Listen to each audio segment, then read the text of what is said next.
Hey, what's up guys? Mint City here, back again with another video, and today we are taking a look at Legends of Runeterra and why you should try it out. Now, this is a digital card game made by Riot Games, which is the makers of League of Legends, if you guys have heard of that. They're a pretty well-known company for providing games that are of high quality and long lifespans. So we're going to be delving into 5 points of why I think you guys should try this out. Please leave a like and pop a sub if you guys are new or you enjoy mobile gaming content, because that's all I cover on this gaming channel. All right, let's get right into it. So point number 1, free-to-play players and pay-to-play players both thrive in this game. Now, this is by far the most free-to-play friendly digital card game that I have ever tried, and I think it is the most free-to-play friendly card game to date. Now, let's look into why that is. Now, on Tuesdays, there is a vault that you can open. Now, this vault already has quite a few rewards in it just by itself. But the more you play, literally any kind of match you play in this game gives you experience towards a meter that will level up this vault.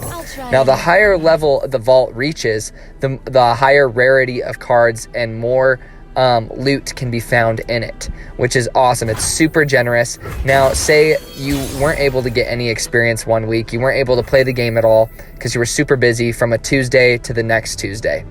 Even if you didn't play one game or even open up the game, you still can open up that vault on Tuesday for rewards, and it still has quite a bit of rewards in it, even if you haven't even touched the game in an entire week.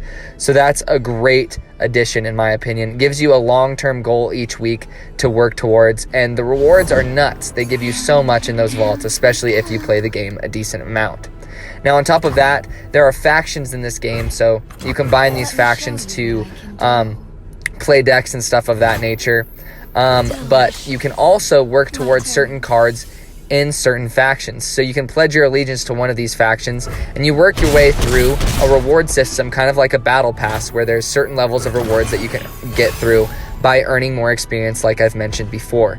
So not only can you get rewards from your weekly vault, you can also get specific rewards of the certain factions you want or you need for decks that you're trying to build. So you also have control over what type of rewards you get. Now, another cool addition in these rewards, in these vaults, and through the faction battle pass-like rewards, you also get wild cards. Now, wild cards are of certain specific rarities, and it allows you to craft one card of that rarity, whatever card you want, which is really cool. Gives you yet another specific reward to you and you only, which is really cool. So those are also available within your vault and through your faction battle pass like rewards. So that's why this is so free to play friendly. I think it is the most free to play friendly card game on the App Store or on PC. Now, it also benefits pay-to-play players. So pay-to-play players can buy those wild cards that I mentioned earlier outright. You can buy as many of them as you need of any rarity. So you literally can just craft an entire deck from scratch for the premium currency that you buy. Now, I have paid a little bit of money into this game because I want to support it and I really love it. And roughly you can spend around $20, 20 to 30 bucks, and craft an entire deck from scratch and be competitive. There's a lot of competitive decks that are that much or even cheaper. Now, you are earning all of those rewards that I mentioned that free-to-play players will be earning too. So it'll be even cheaper than that if you use those rewards towards it. So I think that's very fair. If you just want to get right in and be competitive right off the bat, you can just drop a little bit of money and you're good to go. So I think pay-to-play players also benefit from not having to buy packs and rely on luck and chance to get the stuff that they want. So that is point number 1 when it comes to Legends of Runeterra. Now, point number 2 is the gameplay itself, of course, because this is a free-to-play card game. But if the gameplay itself is doo-doo, then you're not going to be playing it. Now, what I like about this gameplay is that there aren't well-defined turns. So, for instance, in Hearthstone, you basically play your turn. There's very little opportunities for your opponent to play cards during your turn. And then it's their turn and vice versa. But in this game, the only thing that kind of defines turns is there's an attack token that once a player attacks, the attack token allows the player to attack, and once they attack, the attack token gets passed to the other player.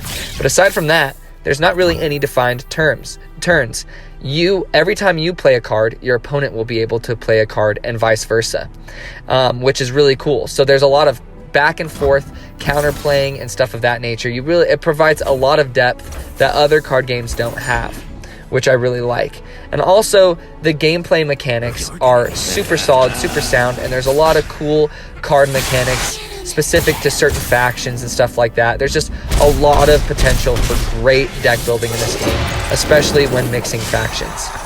I really like the champion mechanic as well. So you're going to have champion cards, which are basically the legendary equivalent of cards in Hearthstone, where these are the guys that you want to build decks around. And they have leveling up mechanics and stuff of that nature. They just provide yet another layer of depth to the gameplay. So I really like that as well. Now, with the third point, this game is super polished when it comes to its visuals, its sound design, everything. The characters, like every time you play a card, there's voice lines and sound effects and stuff like that. The boards look absolutely phenomenal. Like, Riot really is showing us that they make quality stuff, and this game is no different. I didn't really play that much of League of Legends. I just couldn't really get into it. I was too involved in Vainglory, if you guys know of that MOBA. But I find myself getting attached to the characters in this card game, especially the champions. And I have favorites already and stuff of that because I have attached myself to their personalities and stuff, which is really impressive that they were able to get me to do that in a card game, which is really cool. So I really like that. Now on to our fourth point. I really love the way that this is cross-platform play. So you can play on a phone or a tablet or any mobile device and play with someone on PC as well, which I really like supporting cross-platform play games, just because I think it's the way that gaming should be done in the future, which I really enjoy. So that is the fourth point. And the fifth point, you guys know me, this is a mobile gaming channel. The mobile port is phenomenal. Now, it works just as well as PC. I don't think it puts you at any disadvantage to play this game on there, unless you chat a lot in the chat with your friends. Maybe you don't want to be texting on your phone or typing on a tablet, and that's when a keyboard and mouse would be a little bit better on a PC.